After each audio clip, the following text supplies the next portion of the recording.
10, your local election headquarters. It's election night here in Illinois. The polls closed at 7 o'clock tonight. The votes are being counted and many important races are being decided. WCIA 3 has your latest results here tonight. From the race to the White House to some Central Illinois sales tax questions. Today's votes will let us know what direction this country is headed for the next 4 years. So let's get it started. This is like the election of the century. You know, it's like, yes, I want to participate. There's races right here at home. That includes questions about one auditor and if that position should even exist. My job is to be a watchdog for the taxpayer.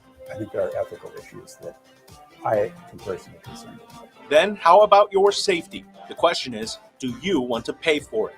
How about school improvements? One district hopes the third time is a charm. This has been a community-driven plan, and it's on the ballot, and we just hope that people get out and vote. Good evening from your local election headquarters. I'm Jennifer Roscoe. I'm Karina Rubio. And I'm Brandon Morano. Results have been coming in all night. We have team coverage to break down all the votes and results. WCIA 3's Amanda Brennan is live at the Brookings Administrative Center in Urbana. Jack Crum live in Mahomet. Theodore Kulvaris is in the Quad Cities. And Capitol Bureau Chief Cole Hinkey is live in the Election Center to break it all down.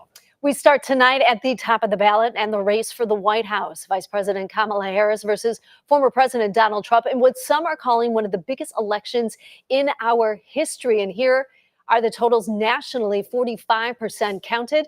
Donald Trump right now is ahead with 53% of the vote. Kamala Harris is 46%.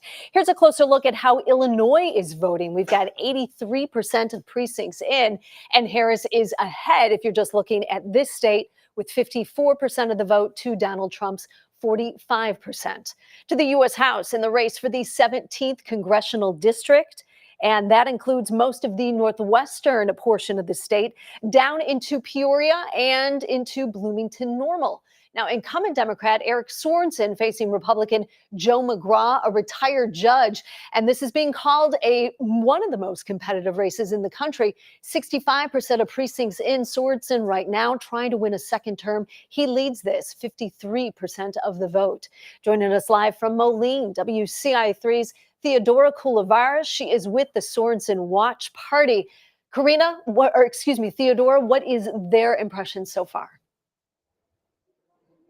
Yeah, we just heard from Congressman Eric Sorensen himself. He just spoke with the press just a few moments ago. He's not declaring victory just yet. He's saying that they're waiting for the process to play out, waiting for the votes to continue to get counted. Obviously, we're still waiting for more results to come in, but he's saying, just trust the process, wait for more as the results continue to come in tonight. And of course, he's hoping whatever the results are that everyone moves forward together on this. He has not heard from McGraw yet tonight, and we have been trying to get in contact with McGraw's campaign, and we are still waiting to hear back from them on this, but we will continue to keep you updated as we learn more about the results that are coming in. Again, McGraw started off the night as results were coming in. He was in the lead, but then Sorensen, as the results continued to come in overnight, through the night, we saw Sorensen kind of take over that lead. But again, we will continue to keep you updated. For now, reporting live in the Quad Cities, I'm Theodora Kulvaris, WCIA 3, your local news leader. All right, thank you, Theodora. Now in the race for the 12th district of the House, that covers the entire southern part of the state. That includes Coles and Effingham counties. Incumbent Mike Boss facing Brian Roberts. He's been in office since 2015 and beat Darren Bailey in the primary. Roberts is a lawyer in southern Illinois. We have 77% of the precincts in. Mike Boss way ahead in this race, 76% to the Democrats, 24%. The second congressional district of the U.S. House that runs all the way from Chicago south to Vermilion County. Incumbent Robin Kelly, the Democrat who's been serving in that role since 2013, is facing a challenge from Republican Ashley Ramos, an e-commerce specialist who ran in 2022 and lost. Let's get to those results. We have 77% of precincts in, and Kelly with a substantial lead, 73% over Ramos's 27%. The race for the 46th Illinois Senate, that district runs from Peoria to south of Normal. It has incumbent Democrat Dave Kaler, who was first elected in 2006, facing off against Republican challenger Sally Owens, a small business consultant.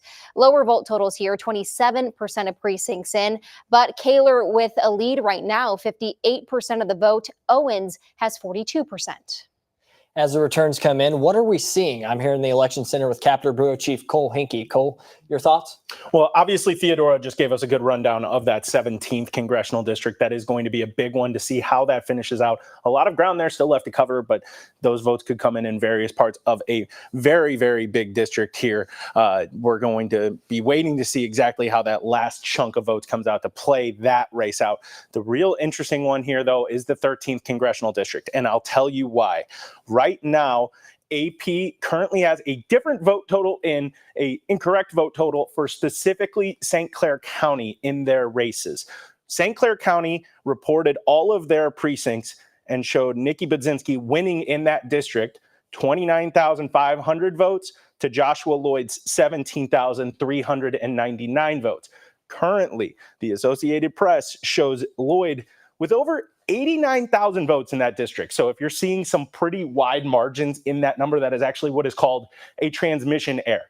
When you see these numbers get entered incorrectly and it skews these results pretty massively. So we're still waiting to see that race pan out. But the real important part of the 13th, we have no results from Champaign County. That is a huge part of this district, a huge Democratic stronghold in this district, considering it also has the university campus. We got a lot to go in that race. And right now, at least with the Associated Press numbers, it looks like their numbers are off based on those St. Clair County results. So be careful what you're looking at for that 13th congressional district, and we'll see how that race plays out with the rest of those Champaign County results. All right, Cole, thank you. To state representative in the 87th state district that runs from Peoria south to right between Springfield and Decatur. This is a race between two doctors. The independent candidate, it's the only time I'm going to say that today, the independent candidate, David Gill, he ran for Congress 4 times. Now he was trying for the state house, but incumbent Bill Howder trying to hold on to his seat, and he is well on his way. 83% of precincts in, the Republican has 77% of the vote. In the 95th district, that's from west of Springfield to just west of Decatur, Republican incumbent Mike Coffey facing Kristen Chiaro. Coffey filled the position after Tim Butler resigned, the Democrat, a Chatham Village trustee. And right now we've got,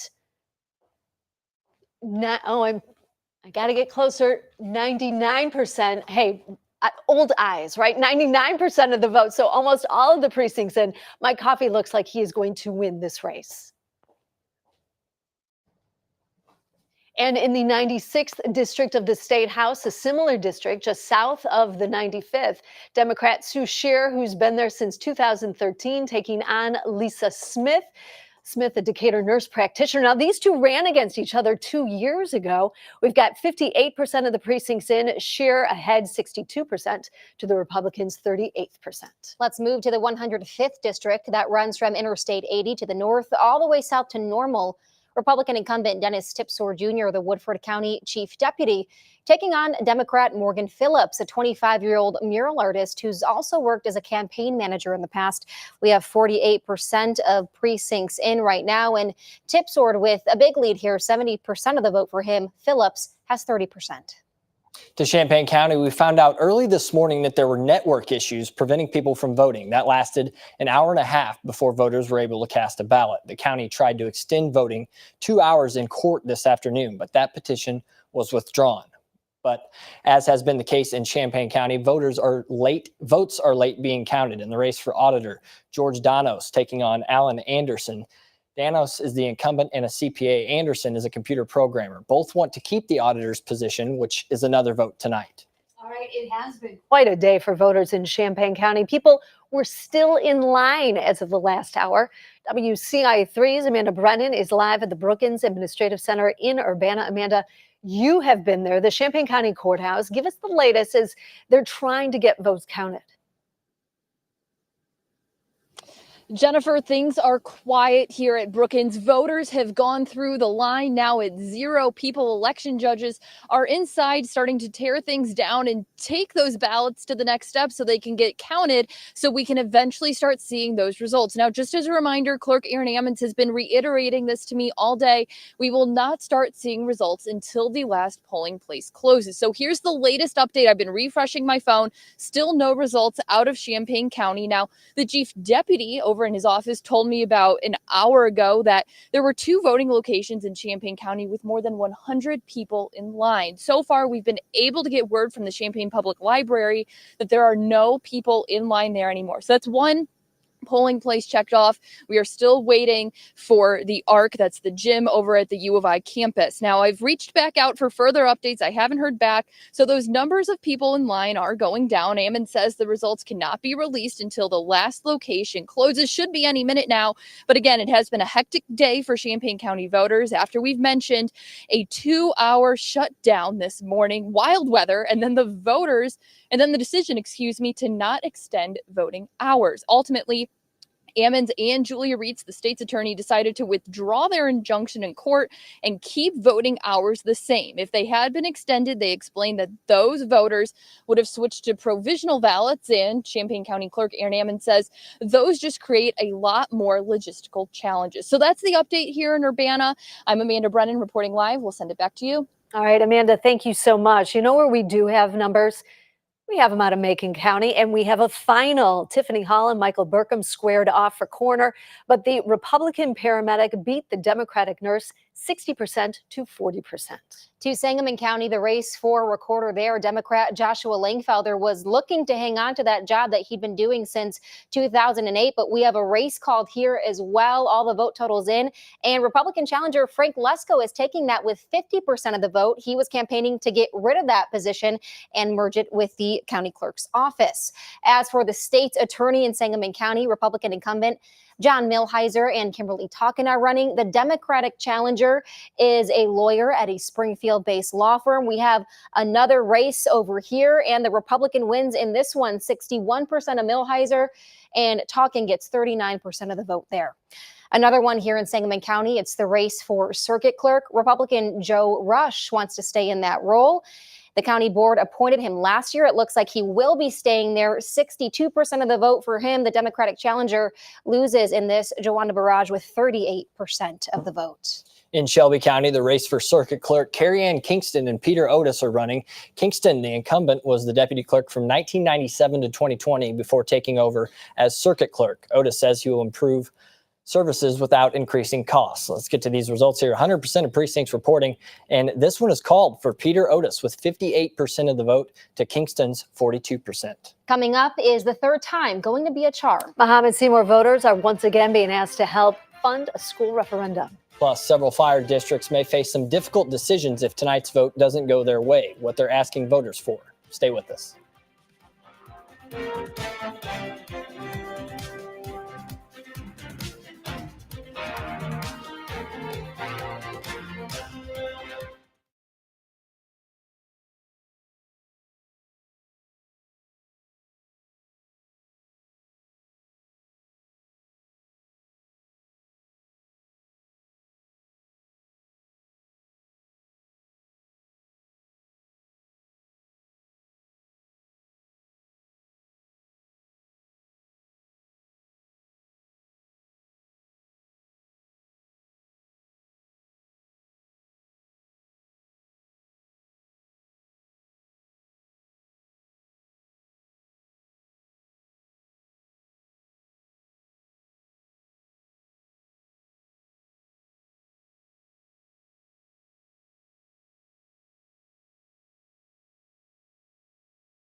Live from your local news leader, Jennifer Roscoe, Karina Rubio, Brandon Morano, and special reports with Cole Henke. This is a special edition of WCIA 3 News at 10, your local election headquarters.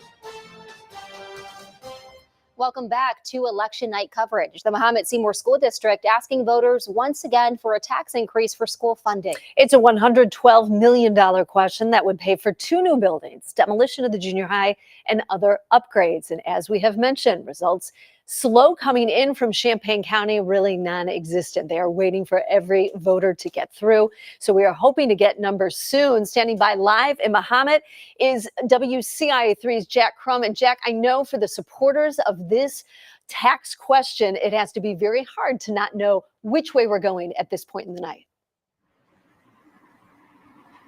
Jennifer, no word as of yet. I did reach out to the superintendent just about 10-ish minutes ago, and Dr. Kenny Lee did confirm that there has been no word yet on how exactly this is going to land. Now, if I can just kind of walk you through exactly how we got to this point, and then I'll walk through kind of exactly what it is. Now, this is the third time this has been on the ballot over the last 2 years. Now, Dr. Lee says that this proposal is very community driven. They've gone to students, parents, community members, and staff to drive the question that was on the ballot tonight that voters saw and read. Now, what is the plan? Well, the plan is a $113 million referendum to build a second and third grade building that would relocate second graders from Midtown Prairie and third graders from Lincoln Trail. Now, it would also pay for improvements at Lincoln Trail School, build a new junior high building, move the soccer field at the junior high site to the high school, and put a new track on the junior site. What is the reason for this? Well, in short, a little bit of overcrowding. Now, there's been a need for space, and especially classroom space, all throughout the district. An increase of students over the last 20 years, including a 1.7% jump from August of 2023, has kind of led to this being a heavy need within the district. Now, voters that I spoke with were both for and against. 2 parents that I spoke with in line. Those who were for it cited a need to invest in the future. Those against, well, they said that it was just too expensive for the current time. Now, for now, once we have the results, I will obviously get back and we will inform you back home. But for now in Mahomet, I'm Jack Crum, WCI 3, your local news leader. All right, we might have to wait for those results tomorrow. All right, Jack, thank you. And sticking with schools here, Arthur's district is asking voters to say yes or no to a property tax increase here to raise about $25 million. It would go toward building upgrades and renovations. They're also trying again after voters said no 2 years ago. A low vote total here, only 2% of precincts reporting. And right now, very close between those yes and no votes. No voters, 51%, over 49% of people saying yes.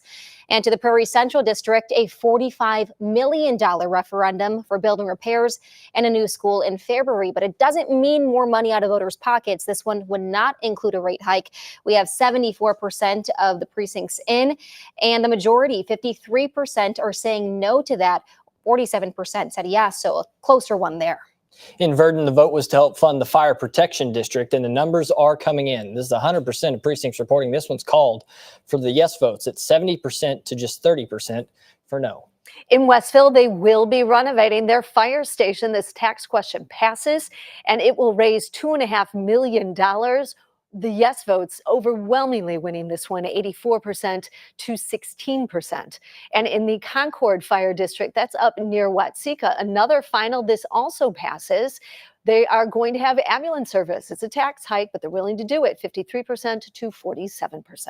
Coming up, much more here on election night. That includes a couple communities voting on whether to be able to sell alcohol. Plus, one central Illinois city may be changing its form of government, what they're asking voters to choose in today's election.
You're watching your local election headquarters. Welcome back to our election night coverage. There are a couple votes tonight concerning the sale of alcohol. One of those was in the village of Kansas. Right now, it's a dry community, meaning no alcohol is sold there. If passed, the board would then pass an ordinance to start the process to get liquor licenses. Now, as for that proposition, let's take a look here. 100% of precincts reporting, and a no vote wins overwhelmingly 75% to 25%. Now in Muncie, the vote was also to prohibit the sale of alcohol. We'll take a look at the numbers there. And this one, very similar, 75% to 25%, but called in this race. To Coles County, a group in Mattoon trying to make big changes to city government. They wanted to reform the structure altogether, switching it from a commission style and get a city manager in place instead. Let's check in on those results. This race is called. It looks like, yes, they will be switching the form of government. 56% saying yes to that. No voters, 44%. Effingham County is asking voters two questions. The first one is advisory. Should tax money be used to help illegal migrants? Now, the county board already voted no to this. Now they wanted to give people who live there a chance to weigh in. And we are going to take a look at those numbers and the people who live there agreeing with the county board. The no votes have this one 88% to 12%. The second is a binding referendum. They asked for a 1% sales tax increase to pay for schools and mental health professionals. The district got it. More money coming their way by a very tight margin there, 51% to 49%. Iroquois County residents voted today on the future of the state. The referendum asked if they would support downstate Illinois separating from Cook County, meaning getting rid of Chicago. The results are in. 100% and yes to separate from Cook County wins 73% to 27%. There were several state referendums on the ballot, the first dealing with election work protection and candidate accountability. Should any candidate who interferes or attempts to interfere be subject to civil penalties? Now, the vote is overwhelmingly yes, 89% to 11%, with 70% of precincts reporting. Now, the second referendum, should the Illinois Constitution be amended to create an additional 3% tax on income greater than $1 million for funds for property tax relief? The numbers are in on this one as well. Too early to call, 69% of precincts reporting. The yeses beating the noes, 61 to 39%. And a vote on assisted reproductive health. Should it be covered by any health insurance plan in Illinois that provides coverage for pregnancy benefits? As for those votes, we are seeing 69% of precincts reporting. The yes votes overwhelmingly, taking this 73 to 27%. And coming up, those results will continue to come in. We'll take a look at several key congressional races, plus the race for the White House again. And the latest on the battle between Vice President Kamala Harris and former President Donald Trump. Stay with us.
Welcome back to our election night coverage. We're going to head again to the race for the White House. Former President Donald Trump battling it out with Vice President Kamala Harris. Let's take a look at the nationwide results first from when we first checked into that on the top of the show. It looks like we have right now 50% of the vote in, and Donald Trump is still ahead with 42% for him, 47% for Kamala Harris. And now let's get to those statewide results right now here in Illinois. We have 85% of the vote in, and it looks like it hasn't changed much from when we first brought you these results at the top of our newscast. 54% for Kamala Harris and 45% for Donald Trump. To the U.S. House of Representatives, the 17th Congressional District. This is the one a lot of people across the country is watching. Incumbent Democrat Eric Sorensen taking on Joe McGraw, retired judge. Sorensen, a former TV meteorologist, and right now 69% of precincts in. Sorensen trying to hold on, trying to get to that second term, and the Democrat leads 53% to 47%. To the 12th district of the House, Republican incumbent Mike Bost facing Democrat Brian Roberts, a Carbondale lawyer. The numbers are coming in here. 77% of precincts reporting Bost with still a commanding lead in this race, 76% to 24%. But Mike Bost, we do know, has already declared victory in this race. All right, as the results continue to come in, we're starting to see who's headed to Washington or to Springfield. Our Capitol Bureau Chief Cole Henke live in our election center. And Cole, we finally have some numbers that you can talk about in the Budzinski-Lloyd race. That's right. We have some updated numbers. We've been getting some all night, but there were some errors with how the numbers from St. Clair County specifically were added in. So right now, these are the most up-to-date numbers we have. Budzinski actually winning 53 to 47%. Originally, St. Clair County was reported by the Associated Press to be in favor of Lloyd. He had over 89,000 votes in that county. There's not even 89,000 votes right now in that district entirely. It actually was Budzinski winning by a margin of about 12,000 votes. So that really shifted the numbers here from what we were showing you earlier. Budzinski, now really the big chunk of votes in this district left is here in Champaign County, where we're waiting for all results to come in. And last time in the election, last time in 2022 when she ran, Budzinski got over 2/3 of the vote in Champaign County. So she's sitting in a pretty solid place right now. But again, we got to wait for Champaign County to come in before anything is really decided. Seems to be what we're saying over and over again tonight. We got to wait for Champaign County. All right, thank you. Coming up, more election coverage, including the latest numbers from the Mahomet Seymour District as they try to get money for school improvements. Plus, one Central Illinois Fire Service is looking to upgrade. What they want to do with the tax increase. Don't go anywhere.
All right, we got another race to get to in Verdon. The vote was to help fund the Fire Protection District. And we have another called race here. 70% of you saying yes to this, and they are going to get more money there in that town. All right, that will wrap up our election coverage for now. But of course, we'll continue to bring you more results. Our first cut-in will be at 10:56. Make sure you check back in to see what races we'll have at that time. Hope you have a great night.